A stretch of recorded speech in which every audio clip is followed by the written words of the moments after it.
Hi everyone, my name is Paul Henschel. I'm a Swiss developer. You can reach me here on Twitter. It spells 0xCA0A. My talk is called Breaking Out of the Confines, Making Games in React. Also, introducing React Fiber, which will be the means that you use to create, be it games or anything else in WebGL that you could imagine. I guess many people ask themselves, why would you ever want to use React for games? Doesn't seem to make much sense, does it? But let's go back to the core principles of what React is. It's everything but a web framework. If you take it out of any context, just the npm library that spells React, this one has nothing to do with HTML or the browser or the DOM. It just defines what a component is. It says, this is a component, you may use a class or a function, and it can be stateful. In React terms, these are called hooks, for instance. That's why you fetch the hooks from just React. But then you have to pair it with a so-called renderer, for instance, React DOM. And this one teaches React about the platform. This is what these little lowercase native elements are for. You don't import them, you just write them out. And it's not HTML, it's just JSX at this point. But the renderer takes these and then interprets them and expresses it in the terms of the target platforms. And it also teaches React about which elements exist, divs, spans, h1s, and so on. But also says, okay, this is a style, or this is how properties work, or this is an attribute, or this is how events work, and so on. So this all comes from React DOM. It does not come from React. But then, of course, there's not just React DOM, there are actually dozens of them. But let's imagine there's a renderer called React Hardware. It could have something like a diode. Or React Sequencer, it could have something like a track. In React Fiber's case, we do not use divs and h1s. We use meshes, materials, geometries, and so on. Everything that exists in the three.js namespace is available in JSX. Usually you will be writing less code, and in three.js this will even be more pronounced. Actually, I think it's exponential. The larger your application gets, the more code you will save. This has many reasons. One of them is that React saves you lots and lots of boilerplate. Three.js is very heavy on the boilerplate side. You will be writing like resize handlers, lots of math. The interactivity does not even exist, so it just saves you lots of code. Lessened complexity, because a React app normally will be much simpler, much more readable, and it can be easier to maintain it. This has to do with how code is formed. On the imperative side, if you make a thing, it has to be connected to everything else. Throughout the application, this thing has to be known. It has to be known in the resize handlers, in the updating functions, and so on and so forth. In the case of three.js, it gets even worse because there's lots and lots of different pieces of the application that have to interact with this thing. There's a resize handler, there's a render loop which does not exist on a DOM, and many other places. React saves you this by forming little independent, self-reliant components. So this one performance is super controversial. Always in any case, it generates some weird, heated discussions on social because people just don't want it to be true. They say, how can it be that React Fiber has the same performance or could even be faster than three.js? They think it's unimaginable. It's impossible that this could ever happen. But React Fiber does not have overhead, none, zero. And the reason for this is it does not participate in the render loop at all. three.js renders, period. React Fiber just manages it. When React is active, that only happens when you construct or alter the scene, the scene graph. That's the only thing when it will flare up for like a millisecond. It mounts a component or unmounts it. But in this, React is actually very efficient and it's virtualized and scheduled. So in some situations, you could actually outperform three.js quite easily because three.js does not balance load. The internals a little bit. First of all, native platforms or systems, they can differ a little bit in how they work. For instance, most platforms that you probably know, they are event-driven. Think of Node or think of the DOM and HTML and the browser in general. The way it works is you have a React component, the little thing here on the right side, and it creates something called a view, for instance, a button or whatever it may be. And then there are two phases. One is, for instance, interaction. You can click the button and it will emit a event. This means React is now notified. Something happened and you can respond to it. The second one is stateful. Each component has or may have local state, or you have something like a central state manager. Whenever this state changes, then you can change the view. You can, for instance, disable the button. And in between these two phases, it's idle. Most games have a game loop. A game loop is something that allows the application to respond 60 times per second to something. For instance, you have a spaceship or a cube that you want to rotate or whatever, and you do this by mutation inside the loop. In React Fiber's case, it's the same, but you get actually the benefits of both the declarative side and the imperative side. So you still have the component, and the component, it emits a view. In this case, it may not be a button, but just like this little thing here, it could be a cube. And there's interaction. This is something that's entirely missing in three.js. There's no interaction at all. All this you have to write yourself, but in three.fiber it exists. That means you can click or interact with something, scroll it, move it with the pointers and so on. If you do so, it can emit, there's a callback, something happened. And then of course each component can have local state and you have global state if you want to. But between these two phases, state and events, React is silent. That is the main reason why it does not have overhead. But then there's a means, and we do this by using hooks, that allows each component to participate in the render loop in a managed way. That means if the component mounts, a effect is registered, and inside this hook, you can access your scene graph and you can also mutate it safely. You can spin the cube around, for instance. But if the component is unmounted, this goes away. A couple gaming prototypes I want to show you. This one is called Racing Game. It's being developed by Poimandres. You will find it on our GitHub. And it's open source. Everyone can come and contribute, and many people have. So as you can see, it has vehicle physics, braking stripes, leaderboards, and so on. It's still quite small. It's TypeScript. I think we're using Zustand for state management. Just shows you what is possible. This one is a space shooter. It was my first try making a game. There are no collisions or anything like this. The ship is basically running on a track, but still looks quite nice, and I guess demonstrates how things can be organized into components. And the last one is a super small Minecraft clone. Just knows the ground and blocks, and you have a hammer, you can up blocks, jump around in the first player perspective. There are lots and lots of other examples on the Poimandres site. Just go there, visit the docs, click examples, and you find at least some gaming prototypes that you could either extend or that you could look into how all this is working. Let's create a quick demo application so that you get to see how it all works. We first start by fetching the canvas component from React Fiber. You just put it into your app component. Everything in there is three.js. So you use meshes, geometries, materials like this. We already have a cube. Let's color it. And you have hot reload, as you can see. All the properties that you see, positions, color, rotation, and so on, they come directly from three.js. Let's spin this one around, for instance. But I also want to take it out again because I want to show you how to make a real self-contained component.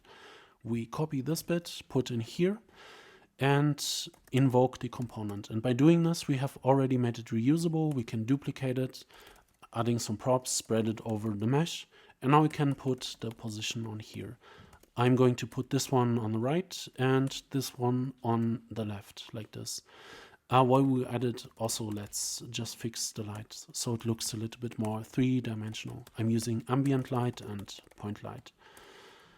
All right, like this. Next, I want to show you how a component can participate in the render loop. I'm using a hook for this called useFrame. Let's make a reference. We put this onto the mesh. Now we have access to it inside the frame loop, inside the use frame hook. For instance, let's mutate the rotation bit, and you can see all the cubes are rotating, but we can also compose this functionality. Let's take this out real quick, copy it in here, and apply it to a group. I'm dumping the children in there, and now the cube can just be a cube. I can compose this logic, in this case by wrapping the cube into it. And as you can see, this cube is spinning individually. I also want to show you how to create interaction. This is inbuilt in React Fiber, doesn't exist in three.js, but here you have real pointer events. So you can do on-click, and you can distribute the event state. As you can see, I'm clicking it, change the color.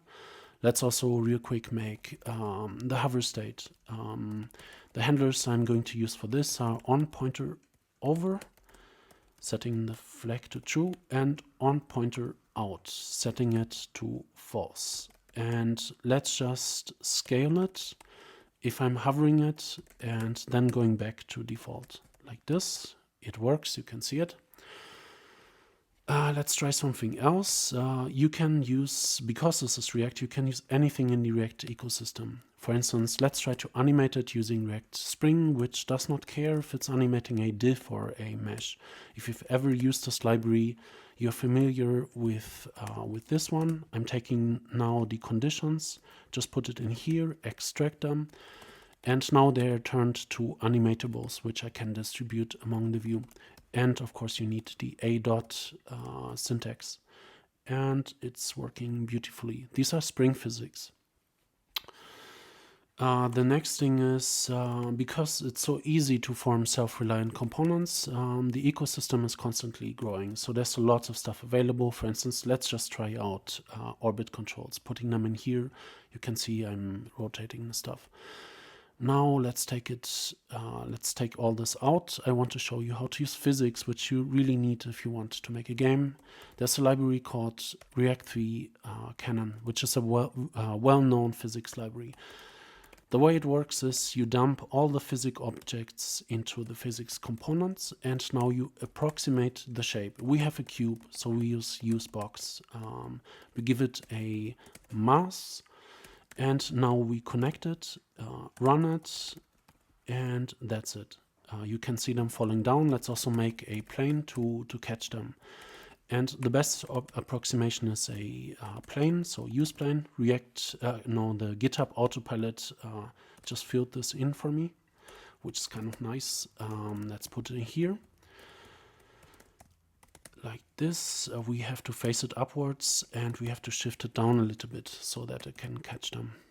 And as you can see, it works. We should also change the appearance a little bit so that you can see it, so that it's really plain like this.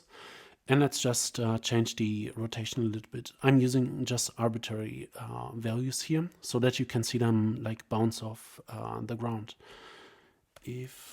Yeah, okay, this is working. Cool. So we're at like just a couple of lines. It's, as you can see, everyone can do this. It should be quite approachable. I would suggest you head over to the GitHub page of React Fiber. You will find documentation, some hints how you can learn three.js, and there's also lots of examples. For instance, gaming examples. The thing that we have just made, try to replicate it, and then you could make it into something real. For instance, you will find a prototype that says Arkanoid. It's this one here. As you can see, almost the same thing, just a couple of lines. We basically just added collision events, and it's looking like this. You have a pedal, you have a ball, and you have collisions. And of course, then you can add stuff. This one is a little bit more involved. As you can see, there's sound effects, looks a little bit more fancy. There's a counter. So there's lots of possibilities. I would say try these gaming prototypes and go and visit our Discord, and you will receive help. I hope you can see that making games is not as inaccessible as you thought. You don't need so much math and deep three.js knowledge. With React, it can really help, especially beginners, to create something very fast. And from there, you can go on and improve your knowledge. So thanks for having me. And show me your creations on Twitter. Link me if you want to. Thanks, and that's it for me. Goodbye. All right, so let's move to discussion. I think it was extremely impressive what you were showing us. I don't know if you know it, but I have some background in 3D. And then it was like 6 years back, I built a 3D cube. And for that, I built, of course, Web IDE. And for that, I used three.js and jQuery. So it was a lot of code I had to write for this simple editor. So likely I could do it in 10 lines with what you just showed me. So it's very, very, very nice. Let's see if people have any questions or comments. I think people are really excited about the talk. They like it a lot. Mm-hmm. Yeah. So now, if it's a Finnish audience, we don't get any questions. But let's hope there are international people as well. Any comments, by the way, from anyone, any speaker here? What did you think of what Paul was showing us? I think it's awesome. I really struggle doing 3D stuff, 3D demos. The fact that that's so declarative and so obvious, like I immediately, when you put that plane down, I'm like, you look like you just threw a couple numbers down and then there it was, like really easy. That's really impressive. Yeah, wow. Thanks a lot. Yep. So we have the first question of Rectidla 2021. So is it possible to do mapping applications or maps with this kind of approach? I think that's the question, if I interpret right. Yes, I think it's possible. There's an open source mapping solution. I forgot the name, and I also think you can integrate it into Google Maps API. I think they share the context. Yeah. I have seen a couple of these so I think you can do something very, very impressive with this. For sure. There's a comment about XState. So I guess you could combine it with XState and make some really nice state machines, state charts, to model the state of your game. Because games, if you think about it, a lot of games are just very, very big state charts or state machines. What do you think of the statement? Yeah, I think it's 100% true. There's not much difference between, like, I don't know, opening a sidebar, something goes here and there, and I don't know, a car running through a scene. Games are state machines. It's the same thing. The only difference is the render loop. But for this, most of the time you don't use a state manager. You use a state for like flags and level state, stuff like this, and totally XState, Redux, whatever you want to use, you can. Cool. Yeah, it sort of makes a lot of sense. Then do you implement everything from three.js? So is the API totally complete if you compare what you have there, or is it missing stuff? You mean from three.js? Yeah.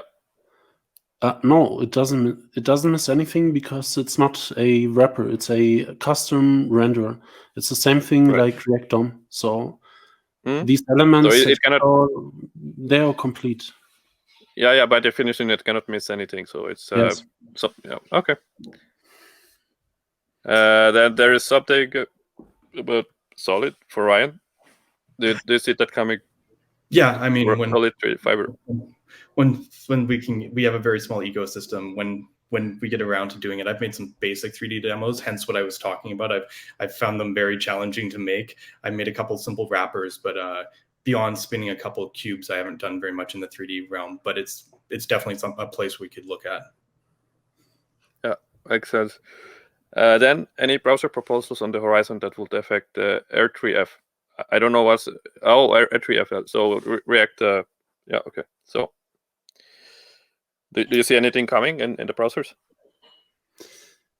You mean like generally milestones, or in what? I guess direction? like features or something in the specifications, or I mean we have always the WebGL and then we have something else, and and this augmented reality stuff and whatever. Mhm. I remember that there was some push away from OpenGL, but I don't know if that's valid anymore.